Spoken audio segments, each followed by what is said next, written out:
Represents...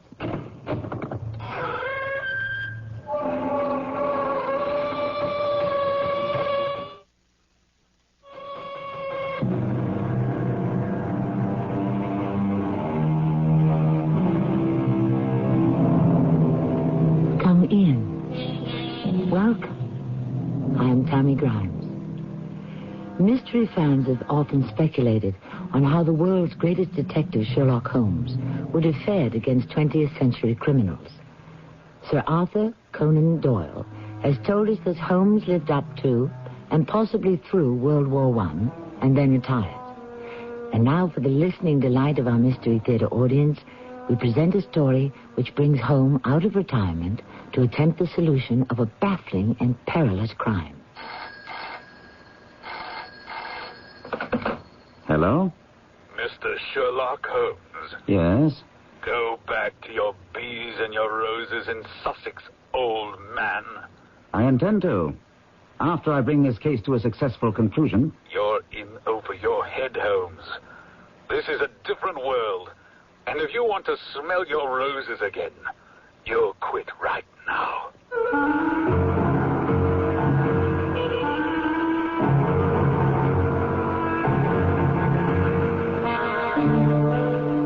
Our mystery drama, The Naval Treaty, was written especially for the Mystery Theater by Murray Burnett and stars Gordon Gould. I'll be back shortly with Act One.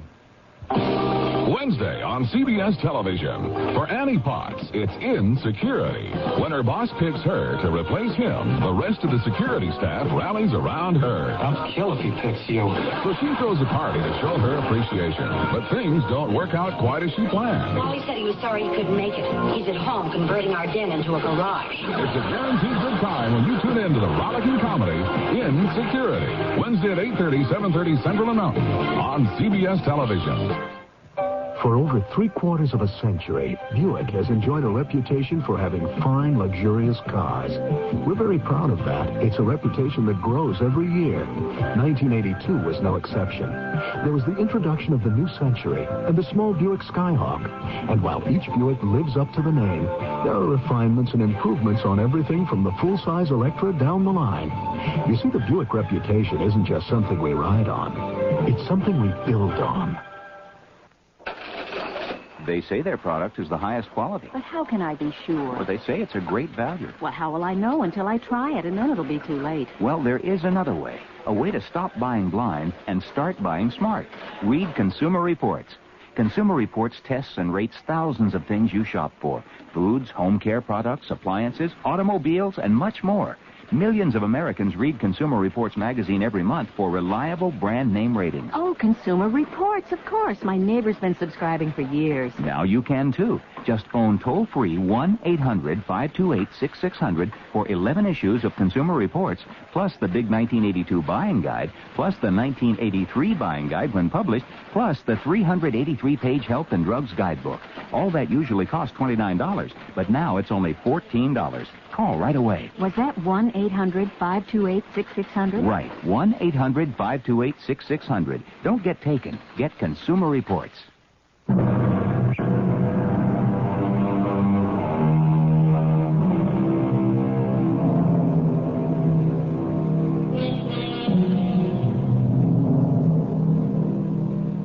Retirement is a much discussed topic today. At what age should a person retire? Opinions vary, but facts don't lie. Winston Churchill was in his 70s when he led England through World War II. Thomas Edison was advisor and consultant to the United States Navy during World War I when he was 75 years old. And Casey Stengel led the New York Yankees to 4 straight World Series triumphs when he was in his 70s. It seems that the answer to the question depends on the individual, and Dr. Watson would agree with me. Holmes! Watson, my dear old friend. It's a delight to see you after so many years. Come in, come in. Oh, thank you, thank you. Did you enjoy your nap on the train? Holmes, how in the world did you know I napped? Oh, simplicity itself, my dear chap. Tell me, was the cushion you use as a headrest comfortable? No, Holmes, this is too much.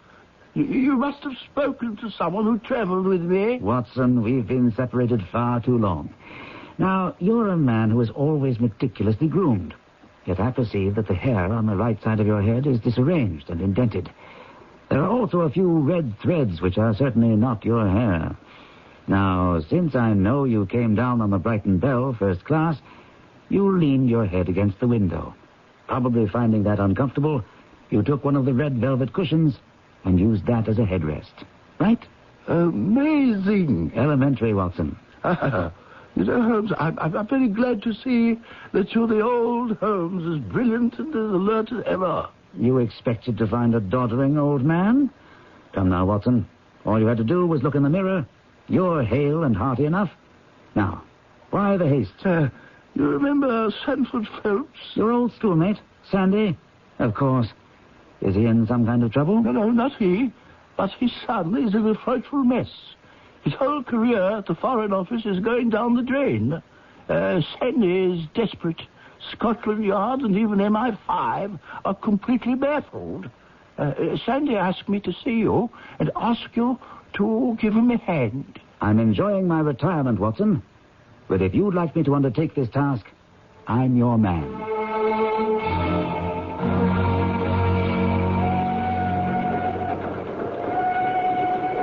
Now, Watson, you said something about a letter which you were going to show me. There may be no need for it now, Holmes. It was to be my last resort in the event that you refused to help me. Nevertheless, I'd like to look at it. Well, it's very pathetic, Holmes.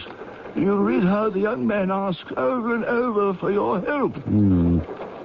It's only a brief note from your old school chum, but a whole long epistle from young Percy Phelps. It doesn't tell us very much, does it? Hardly anything. As I give it back to you, you might note the handwriting. It holds some interest. The writing isn't his. Excellent, Watson. It is a woman's. No, Holmes, this hand is surely that of a man. No, a woman's. And a woman of rare character. Watson, my interest is already sharpened in the case. I'm looking forward to seeing this young diplomat who's in such devilish straits, and the lady to whom he dictates his letters.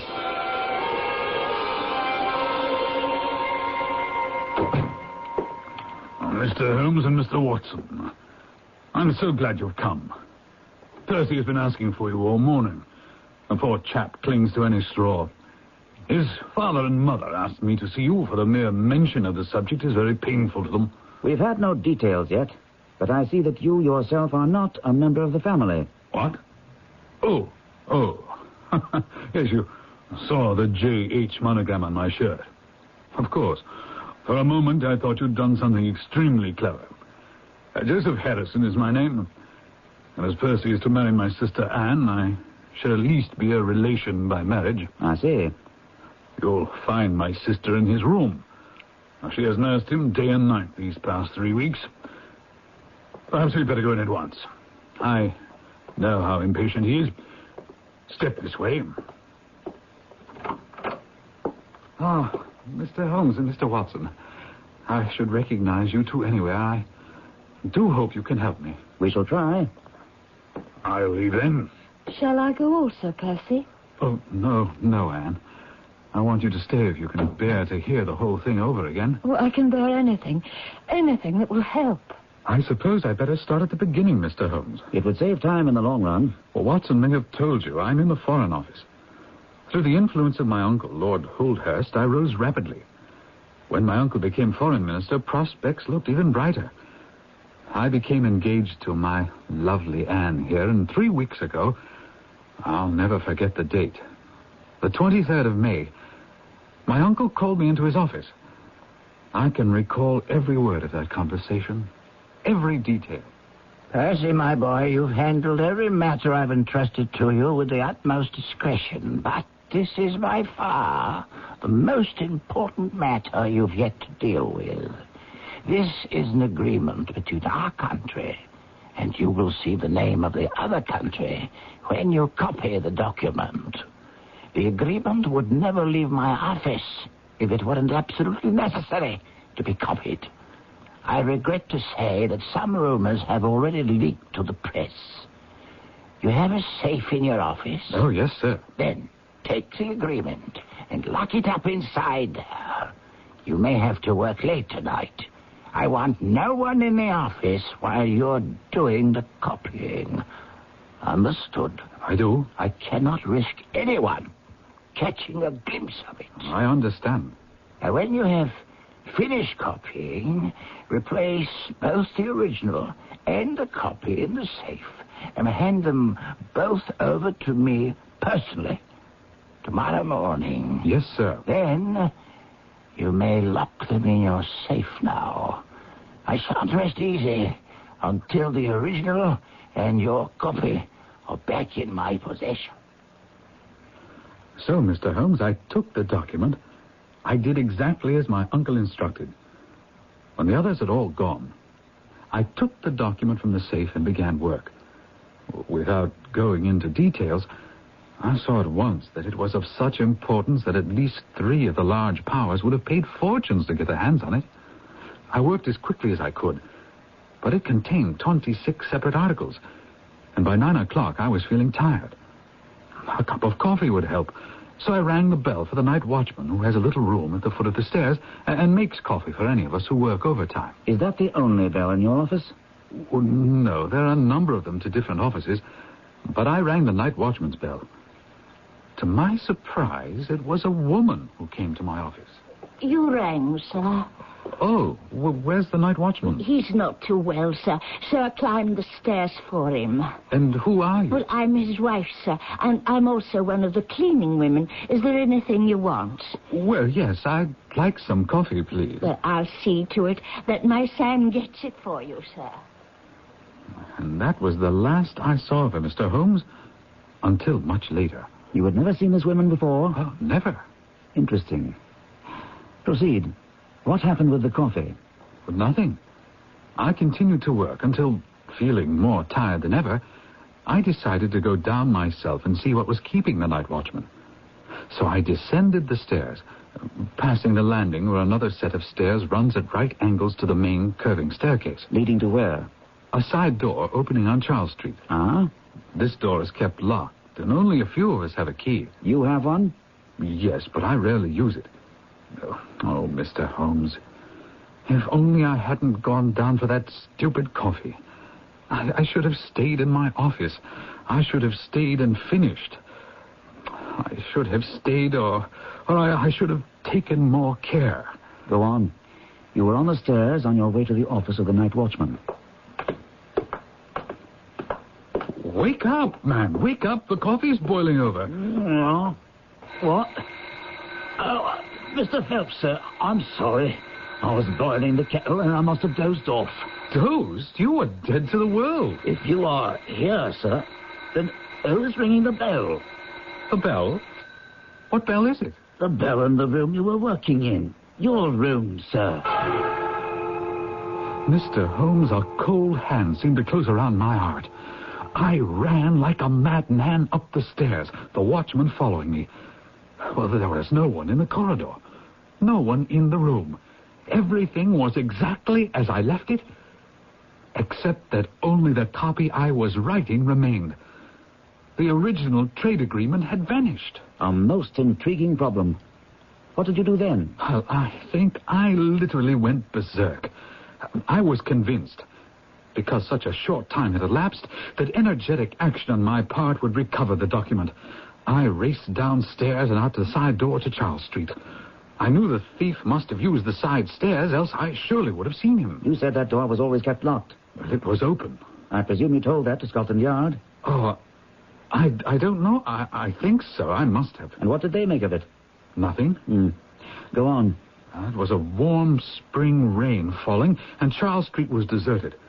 But when I rounded the corner into Whitehall Street, there was plenty of bustle. I saw a constable standing on the corner, and I asked him if anyone had passed that way. He replied that he'd been standing there for 15 minutes and that only one woman had passed, tall and elderly, wearing a paisley shawl. As we stood there, I heard the nearby church tower strike 3 times. I'd forgotten the watchman had followed me, but had been unable to keep up with me. Mr. Phelps! Mr. Phelps! We must go the other way. The woman who the constable saw pass this way was my wife. The constable said she seemed to be in a great hurry. She wants to get home, out of the rain. Oh, I suppose that could be. You're only wasting your time, sir. Every minute counts. Take my word, my old woman has nothing to do with it. Let's move down to the other end of the street. No, wait, I must think. If you won't, I will. Hold on there. Where do you live? 16 Ivy Lane, Brixton. But don't let yourself be drawn away on a false scent. Come with me to the other end of the street. I was obsessed with the thought of retrieving the document, but I allowed him to persuade me. We found nothing. We returned to my office, searched together. Again, nothing. But you did visit the watchman's home. Well, after our search proved fruitless, we took a cab and reached his home in Brixton. Imagine my surprise to find his wife was not there yet. Well, he had no explanation. Then when we heard a key turning the lock and the front door opening, that's when I think I made my mistake. I let him go to the door. Sarah, there's a gentleman waiting to see you. If it isn't Mr. Phelps, what you doing here? I think you stole a paper from my office, and I'm calling Scotland Yard. And did you stay with her and her husband until the men came from the yard? Yes, Mr. Holmes. She was under my eye all the time until they took her to the yard and searched her. And found nothing? Had nothing on her husband, or anywhere in the kitchen either. Oh, that's when the full extent of the nightmare hit, and that was when I collapsed. If it's any help to you, Mr. Holmes, Percy was brought here directly in an ambulance. I was so concerned that I wouldn't allow them to take Percy to his bedroom, but insisted that Joseph vacate this room at once. And my poor brother has been in an upstairs sitting room ever since. Oh, tell me, please, Mr. Holmes, do you see any hope? Darling, you must remember that Mr. Holmes has been inactive for some years now, and times have changed. The best minds at Scotland Yard and military intelligence have been baffled. Yes, but that's just the kind of case where Holmes succeeds, Miss Harrison. That's why Percy's father asked me to get in touch with him. Thank you, Watson, for the vote of confidence. But there are a few dark corners here that will have to be illuminated before I can answer Percy's question.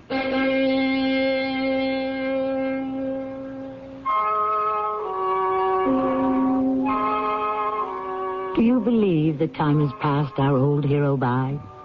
That the powers of Sherlock Holmes, the pure deductive reasoning, the microscope, and the encyclopedic knowledge are no match for the more modern criminals? Whichever side you choose, and I caution you, it's not a sure thing. You'll find the answers coming up shortly in Act 2.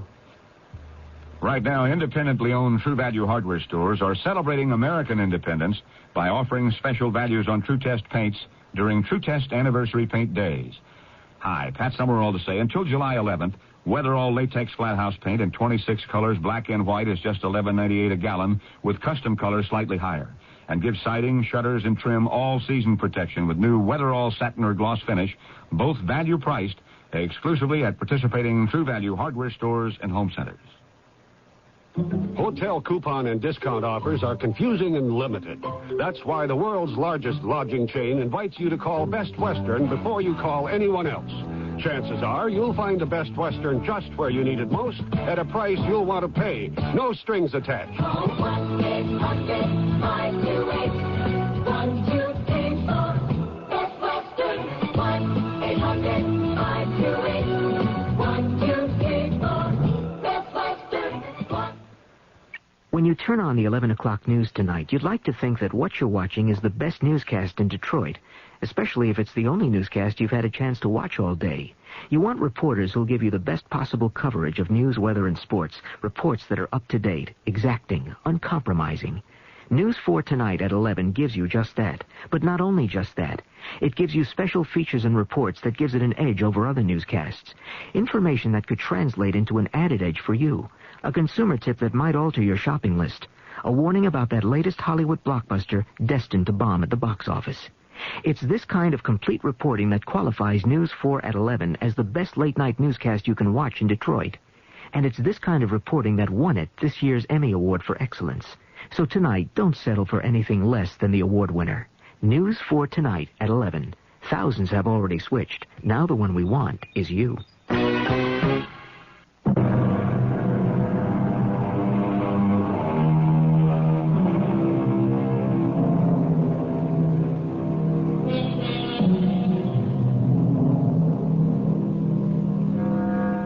It's exciting to have our old friends Sherlock Holmes and Dr. Watson with us once again. With Holmes faced with solving a puzzle that appears to be insoluble. Does Holmes retain his old skills? Certainly Watson believes he's as keen as ever. But there are doubters.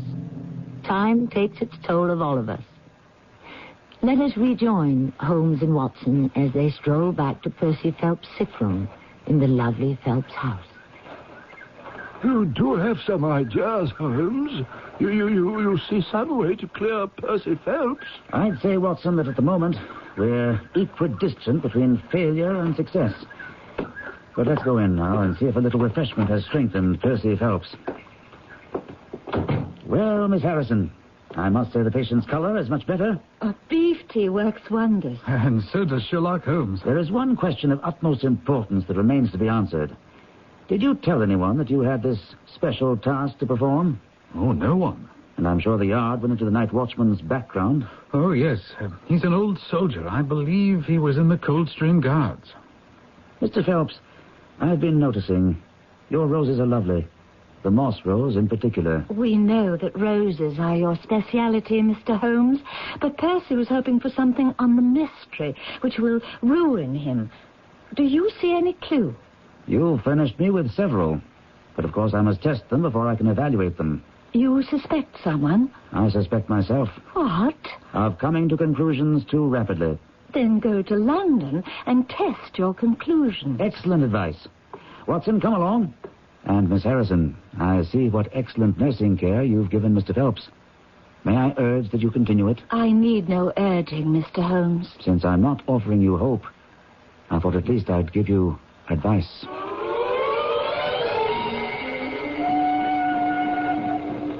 For the life of me, Holmes, I can't see where you found several clues in Phelps' recital. I couldn't find one. Watson, it's delightful that you haven't changed. Come now, there's one fact in particular that literally cries out for attention. Think, Watson. Think of the most singular incident about this crime. If no one knew about the document, how could it have been stolen? Capital, Watson. Excellent. But that's still not what bothers me. It doesn't ring the bell, so to speak. Bell? You mean the bell that rang in the watchman's office? Exactly. What kind of a thief is it who rings a bell to give the alarm to announce his presence in Phelps's office? Yes, but couldn't the bell have been rung by accident? About as likely as to say that it was rung by ghosts. No, Watson. Give me the answer to the question of the bell, and I'll give you the solution. Could the bell possibly have been out of order? What are you writing? An advertisement which will appear in every evening paper in London. Here, read it. See now, £10 reward. The number of the cab which dropped a fare at the door of the Foreign Office on Charles Street at 9:45 in the evening of May 23rd. Apply Dr. John Watson, 25 Harley Street. I hope you won't mind my using your office for this purpose. I'm delighted. But what makes you confident that the thief came in a cab? If we believe, Phelps, that there's no hiding place in either the room or the corridor, the person must have come from outside and yet left no trace of damp boots anywhere, we may safely deduce a cab.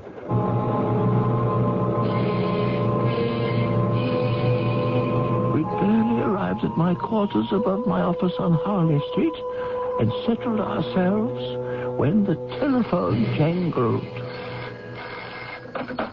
Hello? May I speak with Mr. Sherlock Holmes, if you please? It's for you, Holmes. Holmes here. I have a piece of advice for you, old man. Oh? Go back to your bees and roses in Sussex and forget about this investigation.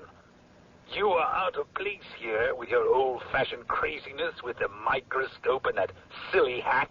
Perhaps you'd care to refer me to a good haberdasher. This is no joking matter. A few bee stings may give you a moment of pain. But if you persist in this nonsense, you may very well receive a permanent injury. You take my meaning. I'm listening. You have been warned. What was that all about? A warning, Watson. And an error. Because the warning could only have come from someone who knows I'm on the case. Could you recognize the voice? Aside from the fact that it was obviously disguised, no. Surely you could tell whether it was a man or a woman. Watson, we have a large and curious cast of characters in this little puzzle. Since the caller was obviously attempting to alter the voice quality, it could be a man or woman trying to convince me of the wrong sex. Holmes, using your methods, we can eliminate some people as above suspicion. Why don't you try it, Watson? Of course, Anne Harrison and her brother cannot have had anything to do with it, eh? For argument's sake, let's say that she and her brother are accomplices. Don't forget, her brother was in London on the night of the theft. Now she exhibits this overpowering display of affection to make sure that Percy doesn't say or do or remember anything that could be damaging to their plans. But I've made some inquiries. The Harrison family isn't too well off, so the motive could be money. Very well. My next name is Lord Holdhurst. The most difficult crime to track is the one which is purposeless. But this is no purposeless crime. We know that there are at least 2 foreign powers whose governments would pay a considerable sum to see that trade agreement, and Lord Holdhurst might profit by it. Inconceivable, Holmes. Do you find it inconceivable that a statesman might find himself in a position where he would not be sorry to have such a document accidentally destroyed? But not a statesman with the honourable record of Lord Holdhurst. We cannot afford to disregard any possibility. We shall see the noble lord today and find out if he can tell us anything. It is very kind of you to receive us, Lord Holdhurst. Your reputation is very well known, Mr. Holmes, and I wouldn't offend your intelligence to pretend to be ignorant of the object of your visit. Then you also know that I'm acting on behalf of Mr. Percy Phelps. My unfortunate nephew. Despite the fact that my kinship makes it more impossible to screen him in any way, I have made diligent inquiries. May I ask as to what or whom? Certainly.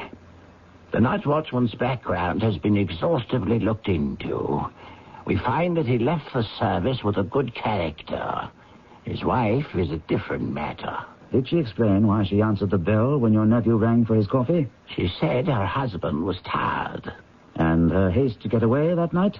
She was later than usual. Wanted to get home. And how was it that her husband and your nephew arrived at her home before her, although they left some 20 minutes after? Well, the difference between a bus and a cab. Have you done anything else? Everyone in this office has been shadowed night and day since the theft, and nothing untoward has been discovered. In effect, then, you're saying that you see no alternative but your nephew. I'd rather not comment on that. Isn't that your territory? But suppose the document were found. At this point, that seems most unlikely. But if the document were found, it would make a great difference. And now, Mr. Holmes, unless you have some further... Just a few minutes more, Your Lordship. Did you ever mention to anyone that you were having the document copied? Never. You're certain of that? Absolutely. Then it follows that since neither you nor your nephew ever mentioned the matter, the thief's presence in the room was purely accidental. He saw his chance, and he took it. Once again, that is your province, Mr. Holmes, not mine. Have you looked into the matter of the bell ringing at all? I wouldn't know what to make of it. Seems very strange, indeed. One more point, if you please. I understand that you feared very grave results might follow if the details of this document became known. Very grave, indeed. Have any such events occurred? Not yet. Since nearly 3 weeks have elapsed, would it be fair to assume that the document has not reached them? We can hardly assume that the thief took the document in order to frame and hang it. But then why has he not sold it? Do you have any explanation for that? None. Unless you suppose that the culprit had suddenly been taken ill. With a nervous breakdown, perhaps? I didn't say that. Now, really, Mr. Holmes, I have pressing matters waiting. I wish you every success in your investigation, no matter who the criminal may be. Well, Holmes, isn't Lord Holdhurst a fine fellow? Oh, yes. But he has to struggle to keep up his position. He's far from rich. Why don't you say that? Didn't you notice that his boots had been resold? No. But, surely, Holmes, it's unthinkable. Watson, I have a line of inquiry I must pursue on my own. But I'd appreciate it if you would meet me tomorrow on the same train we took to Woking yesterday. Because, unless I'm badly mistaken, that is where the next action will occur.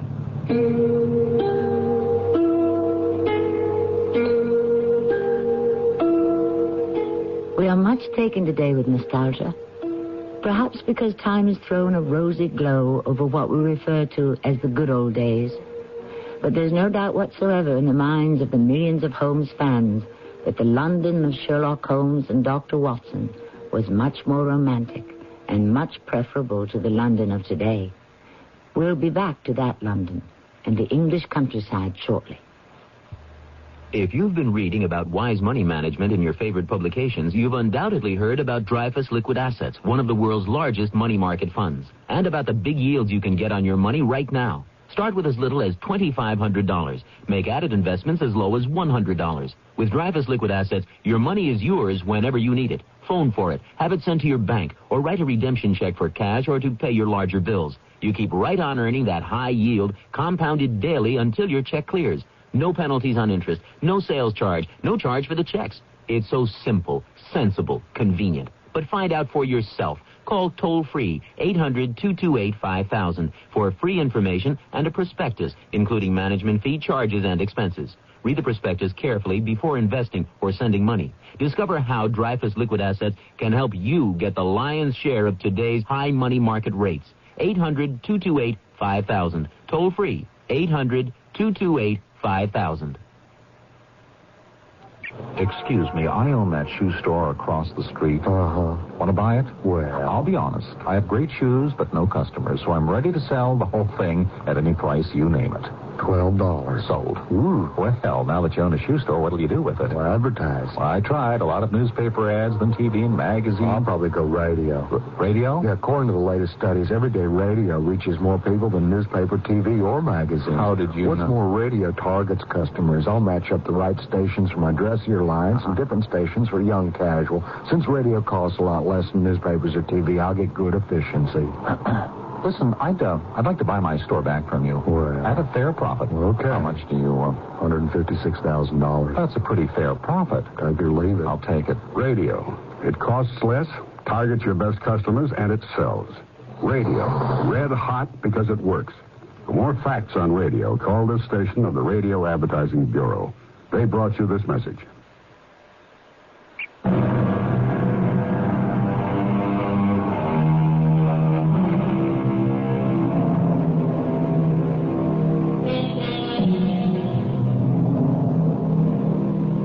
One line of a famous poem reads, "Oh, to be in England now that spring is here."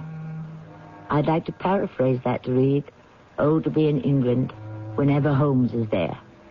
Stay with me and you can be transported to England and be with Sherlock Holmes and Dr. Watson as Holmes comes out of his retirement to match wits with a criminal whose crime threatens to destroy a promising career.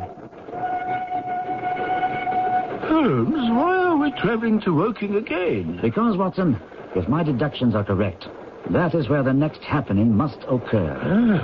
Young Percy has gotten himself into some very deep waters, and it may be difficult to get him safely ashore. You think that somehow Percy has gotten himself involved with international spies? International spies do not announce their presence by ringing a bell just moments before they get their hands on a document. Is it possible that young Percy was the target of some plot by a jealous colleague? I do not think it likely. How do you explain what happened? From all the facts that I've been able to gather, I think that Percy Phelps was a young man in the wrong place at the right time.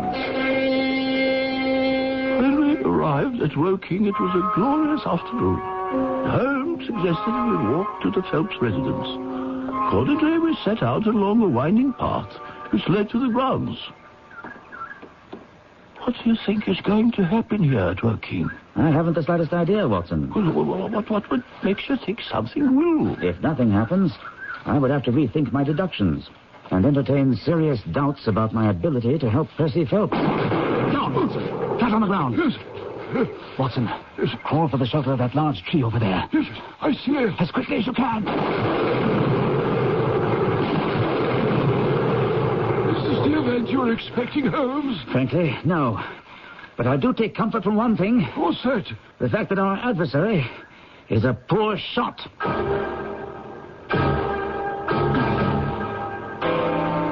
Come in, Mr. Holmes.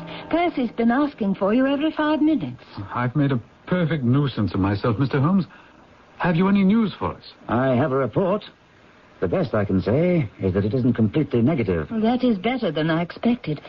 Could we hear the positive aspects right away? You may not view it in the same light as I, but I have been warned to get off the case. Once over the telephone, and... And somebody took some pot shots at us on our way here. That's terrible. On the contrary, someone is worried, and that should give us heart. Mr. Holmes, I'm beginning to believe that my life, as well as my honor, is threatened. What makes you say that? What happened last night? The very first night I slept alone, without my dear Anne nearby. About 2 a.m, I was awakened. I knew someone was opening the window. For a moment, I was frozen. Then I leaped out of bed, rushed to the window, flung back the shutters. You there. What are you doing? Joseph! Anne, there's someone trying to get in my room!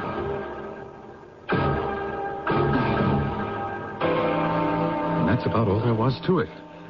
Except that in the moonlight, I distinctly saw the flash of the blade of a knife. What about the intruder? Any description? Oh, it was a man, I think. He was wrapped in some sort of cloak which covered the lower part of his face. He was gone in an instant. I should have tried to chase him down, but I was too weak. Fortunately, it might very well have been dangerous. Do you think you're strong enough to walk around the house with me? We might be able to pick up something that's been overlooked. I hardly think you'll discover anything new. My brother Joseph and the groom went over the grounds thoroughly earlier. That's true. They did find some marks in the flower bed outside the window, but the weather's been so dry lately that it was hopeless to follow the trail across the grass. Nevertheless, I'll ask you to humor me. Watson, you'll come along, of course, to keep an eye on our young patient here. And I'll join you. I'm afraid not. I must ask you to remain exactly where you are. Can Joseph come? Of course. He might be of some help. I confess I don't understand you, Mr. Holmes. Why are you so anxious to separate Percy and me? The separation will be short, and I hope the results will make it extremely worthwhile. You were right, Joseph. No one could make much of these marks in the flower bed. But why don't you and I go ahead while Watson and Percy take it more slowly? Suit yourself, Mr. Holmes. Where are we heading? Around the house, to see if we can discover why that room and Percy should have been the particular target if it was a burglar. I should have thought that the larger windows of the drawing room and dining room would have been more attractive. Those windows are more visible from the road, but the room where the entry was attempted looks more promising from the ground. Of course. By the way, Percy said you found some place where the intruder scaled the fence. Right over there. Let's have a look at it. Here it is. Right here. Well, you can see where a fragment of wood is hanging down. You think this was done last night? Doesn't it look rather old for that? Well, possibly so. And there are no marks on either side of anyone jumping down. I don't think there's anything to be gained here.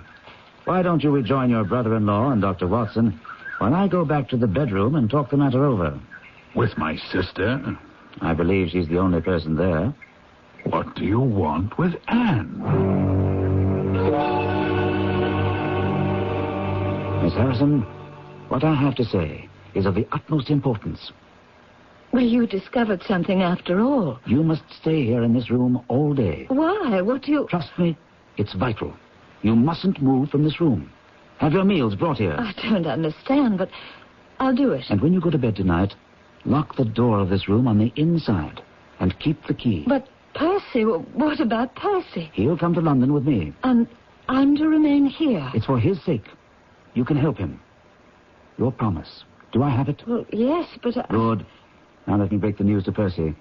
I see that he and the others are approaching. Well, Mr. Holmes, I quite enjoyed the walk in the sunshine.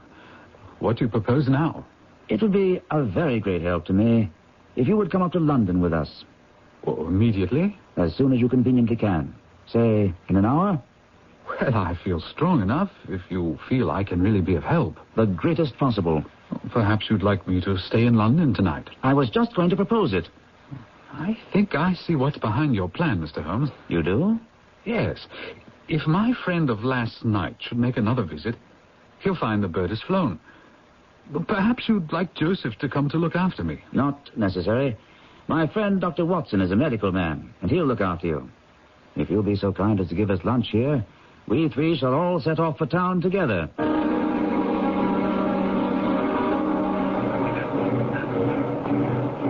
Well, Watson and Mr. Phelps, I shall see you to your compartment and wish you a good journey. See here, Holmes, you said that you were going to accompany us to London. There are one or two small points which I need to clear up.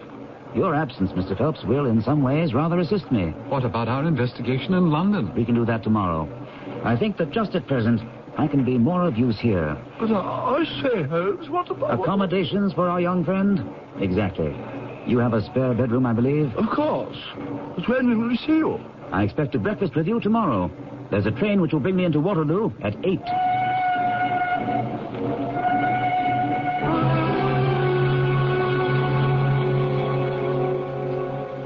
I should apologize, Doctor. I'm afraid I kept you up rather late last night. Nonsense, young man. I just felt that you should have had more sleep. I didn't sleep a wink. And where is Holmes? It's not much past 8. He'll be here. You have implicit faith in Holmes. I've seen him do remarkable things. Do you think he expects success? You can ask him yourself. If you will come to the window, you'll see he's getting out of the cab now. What's the matter with his hand? Why is it bandaged like that? I haven't the slightest idea. Well, he looks like a beaten man. And I had hoped for so much upon his return. Good morning, gentlemen. Holmes, you're not wounded. Tush, it's only a scratch through my own clumsiness. This case of yours, Mr. Phelps, it's been a remarkable experience. That bandage, Holmes, tells of adventures. What's happened? After breakfast, Watson. Remember, I've breathed 30 miles of Surrey air this morning, and I'm ravenous. I see you've done well with the sideboard. What's under here? Ham and eggs. Good.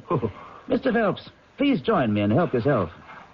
Will you have curried fowl or eggs? Oh, nothing, thank you. I cannot eat. Well, then, I suppose you'd have no objection to raising the lid and helping me. Not at all. I don't believe my eyes.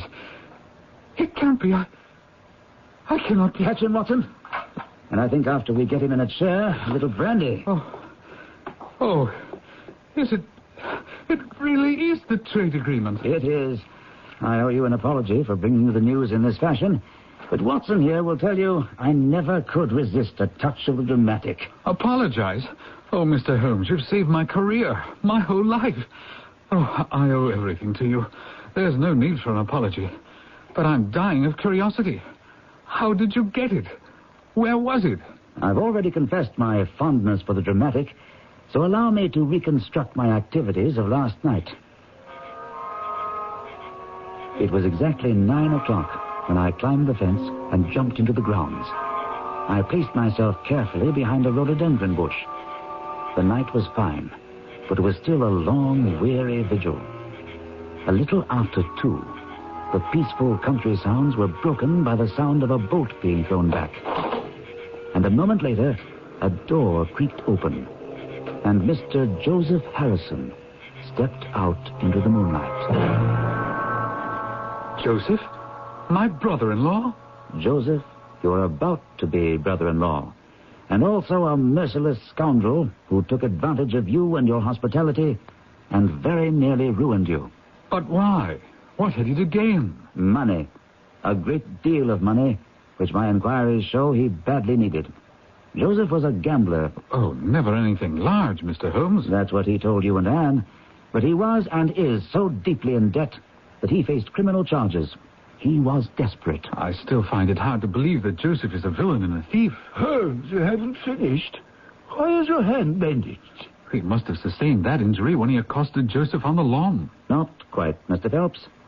I wanted him to lead me to where he'd hidden the document. And once again, you'll have to put up with my theatrics. I stole to the window and peered in. He was lifting up some baseboards. As soon as I saw the document in his hand, I slipped through the open door and said, "I'll take that, Mr. Harrison." You meddling fool, I warned you to stay out of this. Now you'll pay for it. Drop the knife. Drop it, or I'll break your arm. Now, Mr. Harrison, if you're as clever as you are vicious, you won't make me use this revolver. The document, please. Thank you. What are you going to do with me? Nothing.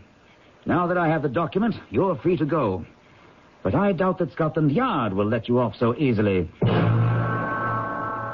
You let him go? I wired full particulars to the Yard this morning. I expect they'll find Harrison has fled, and rather suspect that you, Mr. Phelps, and Lord Holdhurst would be just as happy if this matter never came to court. Oh, the newspapers would have a Roman holiday. Exactly. But Holmes, what made you suspect Joseph in the first place? The science of deduction and the bell, Watson. The answer to what kind of a thief rings a bell is no thief. If not a thief, then who? A friend who'd come to visit and decided to steal. In short, Joseph Harrison was in London. He was to meet at the train with Phelps. It seemed logical that Harrison might be early, and so he drops in on Percy. No one is in the office. Not knowing where Percy might be, he rings all the bells, including the one in the watchman's office. While doing this, he sees the document, realizes its value, and in a flash is down the stairs and away.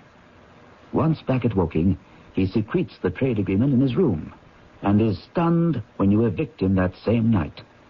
All this was deductive theory, which was proved when he made the attempt to enter your room the very first night you were alone. Well, you don't think he had any murderous intentions? The knife was to be used only as a tool. Perhaps. I can only say that Joseph Harrison is a gentleman to whose mercy I should be extremely unwilling to trust.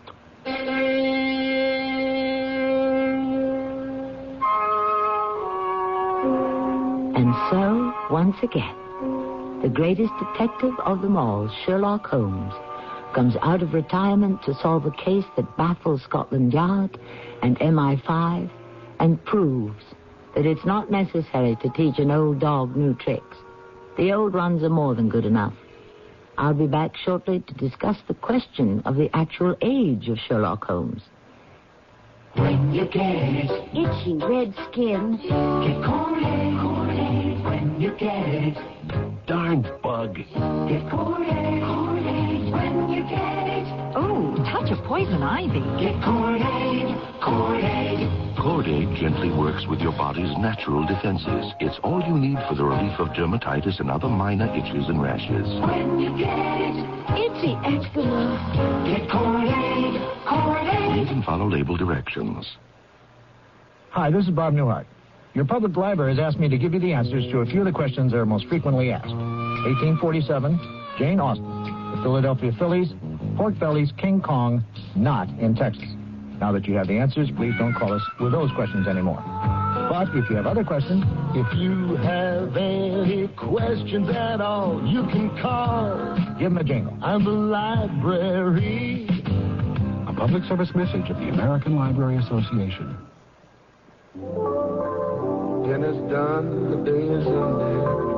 Peace and quiet have descended.